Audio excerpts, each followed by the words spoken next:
지난번에 비유 연구하는 구조, 연구 방법에 대해서 제가 말씀드릴 때 비유의 위치, 구조, 그 다음에는 저자적 독자의 지식, 뭐 이렇게 쭉 살펴봤었는데요. 이 지식 부분은요, 지식에는 보통 무엇과 어떤 지식과 어떤 지식이 있죠?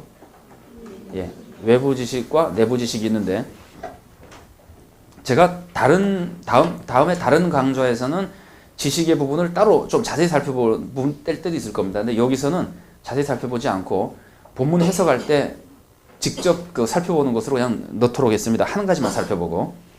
어쨌든 외부 지식에 대해서 살펴보고 내부 지식에 대해서 살펴봐야 되는데, 여기는 나중에 문맥의 연구를 많이 할 거기 때문에 내부 지식을 따로 살펴보지 않았습니다. 그거 살펴보는 거하고 중복되기 때문에요. 외부 지식만 조금 살펴볼게요. 외부 지식 중에서도 우리가 되게 알거나 아니면은 간단한 것들은 본문 할 때 그냥 말하고 넘어가는 것을 하고, 한 부분만 따로 살펴보는 것이 씨 뿌리는 관습에 대해서 살펴보려고 그러는데요. 신학교에서 공부하신 분들은 제가 생각하기에 특히 우리 교단에서 공부하신 분들은 대체적으로 이렇게 생각하시는 분이 많으실 겁니다. 팔레스틴 사람들은 농사를 지을 때 씨를 먼저 뿌립니까? 땅을 먼저 갑니까? 씨를 먼저 뿌리는 것을 알고 있죠, 그죠? 그게 이제 예레미야서나 그 당시를 연구한 사람들이 했었던 것이고, 그런 관습이 있었던 것은 틀림없는 것 같습니다. 근데 이제 그걸 가지고 이 비유를 해석하는 경우가 많이 있거든요. 물론 저도 그렇게 설명을 많이 했었습니다. 근데 최근에 자료들을 더 보고 생각해 본 바에 하면 저는 조금 반대하는 입장으로 바뀌었어요. 근데 이제 그렇게 설명하는 이유 중에 하나는 씨 뿌리는 자가 나가 씨를 뿌리는데 길가에 떨어지고 뭐 돌짝밭에 떨어지고 가시밭에 떨어졌다. 그러고 이제 좋은 밭에 떨어졌다. 그랬을 때 어떻게 이렇게 다른 데 많이 떨어지겠느냐 하는 거에 대한 설명을 의아하게 생각하면서, 그것은 그 사람들이 씨를 먼저 뿌리기 때문에 그런 것이다. 이렇게 해서 이제 설명하고 학자들이 연구를 했었고 자료가 많이 있고 그렇습니다. 그렇지만 상당히 많은 학자들이 거기에 대해서 반대하면서, 그거는 그렇게 해석하는 것이 아니고, 그게 아니고 이거는 실수해서 떨어진 것이다. 얼마든지 실수해서 떨어지지 않느냐고 설명하는 부분이 있습니다. 근데 제가 느끼기에는 그렇게 많이 느꼈어요. 그거는 실수해서 떨어졌다고 하는 거는 그 당시 관습을 몰라가지고 우리나라에서 농사 짓는 거나 생각하는 사람들이 주먹구구식으로 해석하는 것이고, 그 당시 관습을 보면은 먼저 뿌리고 갈았다. 이제 이렇게 생각하는데, 두 가지가 다 혼용됐었던 것 같아요. 뭐 2000년 전에 그걸 다 알 수는 없습니다만, 학자들이 연구해본 자료에 의하면은. 그리고 저자적 독자의 입장에서도 먼저 뿌리고 가는 경우도 있고 뭐 하는 것이 있었으리라고 생각이 됩니다. 이제 문제는 이 본문의 흐름을 독자가 읽을 때는 어떻게 생각하겠느냐라 그런다면은, 제가 보기에는 오히려 먼저 갈고 뿌렸다고 보는 것이 더 적합하지 않겠나 하는 생각이 듭니다. 요거는 조금 다른 의미도 있지만 나중에 살펴보는 대로, 요 씨라 그럴 때 우리나라는 단수복수 개념이 별로 없잖아요.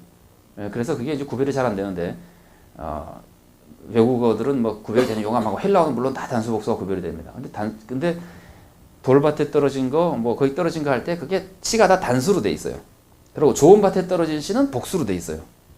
그래서 우선 이미지가, 이거 다른 의미가 더 중요한 의미가 있지만, 우선 딱 받는 이미지가 길가에 떨어지는 씨가 일부러 막 길가에도 갈아엎을 거니까 그렇게 해석하거든요. 씨를 먼저 뿌리고 나중에 갈아엎기 때문에 갈아엎을 거니까 미리 다 뿌렸다 이거예요. 돌밭이고 뭐고 이따 갈아엎을 거니까. 그렇게 해석하기에는 마음에 안 든다는 이거예요. 거기 떨어지는 씨가 많다는 이미지를 별로 안 줍니다. 좋은 밭에 떨어진 것보다. 그런 구별이 조금 있고, 그 다음에 이제 또 한 가지는 우리가 가지고 있는 그거로 생각할 때, 길가에 떨어진 씨를 나중에 갈아엎을 거기 때문에, 그러니까 뭐 휴지 기간에, 쉬는 기간에 사람들이 막 다녀서 길처럼 된 데다가 나중에 갈아엎을 거니까 씨를 뿌렸다고 생각해 봅시다. 농부가. 그러면 농부가 씨를 뿌리고 나서 갈아엎을 거기 때문에 씨를 뿌렸다면은 금방 갈아엎겠어요? 한참 있다 갈아엎겠어요? 막 뿌린 씨를 새들이 와서 막 쪼먹고, 돌밭에 뿌린 씨는 갈아엎지 않아가지고 결국은 다 말라 죽고, 이렇게 하진 않을 거 아니에요. 결국 거기다 뿌려도 갈아엎어가지고 싹이 나게 만들어야 될 거 아니에요. 그렇게 놓고 볼 때 별로 타당성이, 우연히 실수로 떨어졌다고 하는 것보다 타당성이 없지 않느냐 하는 생각이 들고요. 또 한 가지는 그 당시 팔레스틴 사람들의 밭이 어느 만큼 많았겠습니까? 경작지가 어느 만큼 넓었겠습니까? 조그맸을 것이다 이게. 작은 밭이었을 것이다 이게. 그래서 만일에 한 번 농사를 짓고 1년 쉬었다가 다시 농사를 짓는 거라면 이해를 할 수 있습니다. 그러나 계속 농사를 짓는 자리라면은 농사를 짓는 사람이 어디가 돌짝밭이고 어디가 가라엎을 것이고 하는 것을 모른다는 것은 거의 불가능한 거예요. 그것도 그 조그만 땅덩어리에서. 그렇다면은 그 가라엎을 거기 때문에 뿌렸지만 가라엎지 않아서 가시랑 같이 자라고 뭐 돌밭에서 자라고 새들이 쪼아먹고 하는 것은 별로 타당성이 있어 보이지 않습니다. 그냥 이제 그렇게 주장하는 학자들도 있고 다르게 하는 학자들도 있지만 저는 이제 이쪽 편에서 제가 이해하는 것을 말씀을 드렸는데 여러분들이 공감이 되는 대로만 그냥 사용하시면 됩니다. 결정적인 건 아니고요. 오늘 본문 해석에서도 그렇게 중요하진 않습니다. 다만 예레미야서나 이런 몇 사람의 연구가 영향을 많이 미쳐서 그렇게 해석하는 거에 대한 그 반대 의견을 제가 한번 생각해 볼 수 있도록 여러분들에게 소개해 드리고 싶어서 그런 거고요. 당시 일상적인 결실은 굉장히 농사 효율이 낮았는가 봐요. 그래서 수확이 그냥 뿌린 씨에 대해서 7, 8배나 10배 정도면 많은 정도였다 그럽니다. 그런데 여기서는 몇 배 맺는다 그러죠? 30배, 60배, 100배. 그래서 이 표현 자체는 그 당시 사람들의 눈으로 딱 볼 때 이거는 굉장히 많이 열매 맺는 것이구나 하는 이미지를 강하게 줍니다. 그 다음에 이제 그 당시 유대 사회나 그레코로만 사회까지도 많이 퍼져 있었던 그 사람들의 사고방식 중에 하나님이 씨를 뿌리는 분이고 사람들은 여러 종류의 그 씨를 받아서 열매를 맺는 여러 종류의 땅이라고 하는 그 비유적 교훈이 많이 있었던 사회였습니다. 그러니까 씨 뿌린 자의 비유를 딱 들으면은 그런 비유를 많이 들어왔었기 때문에 사람들이 씨 뿌리는 분은 하나님이시고 하나님 말씀을 사람들이 어떻게 반응하는 것이구나 하는 것 정도를 짐작할 수 있다는 거예요. 사람들이. 요거는 중요합니다. 왜냐하면은 예수님이 설명하잖아요.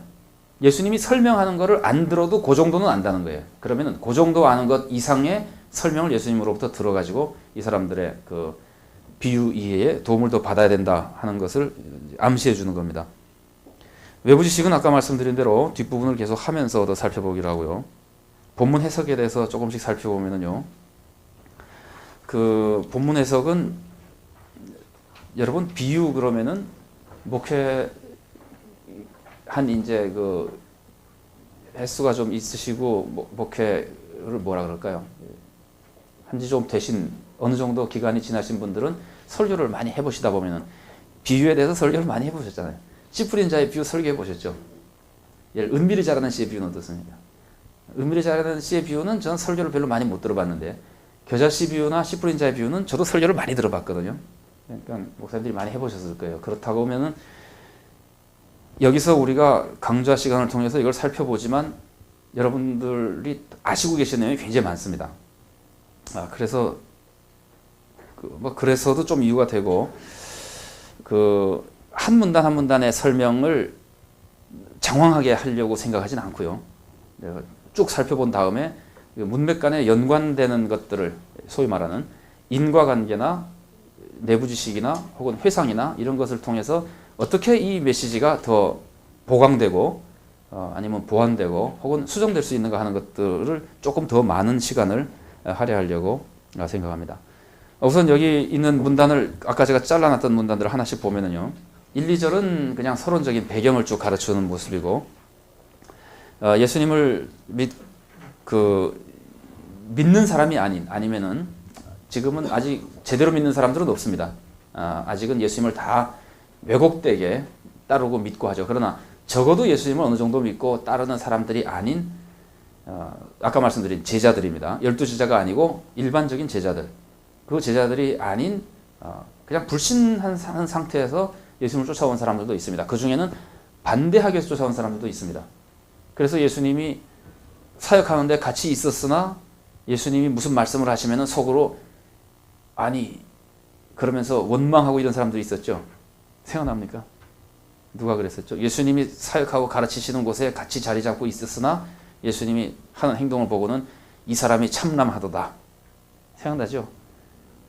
바로 앞에 2장에서 그 지붕 뚫는 사건 같은 거 있을 때 그 주위에 있었던 종교 지도자들이 그러잖아요. 그러니까 믿고 따르는 사람만이 아니라 반대하는 사람들도 있었고 방관하는 사람들도 있었고 이런 사람이 섞여 있었을 텐데 본문에서 말하는 외인이라고 하는 사람들은 이제 그런 사람들, 예수님을 따르는 마음이 없는 사람들을 가리키고 그런 사람들까지 섞여 있는 상태에서 지금 예수님께서 비유로 가르치시는 겁니다.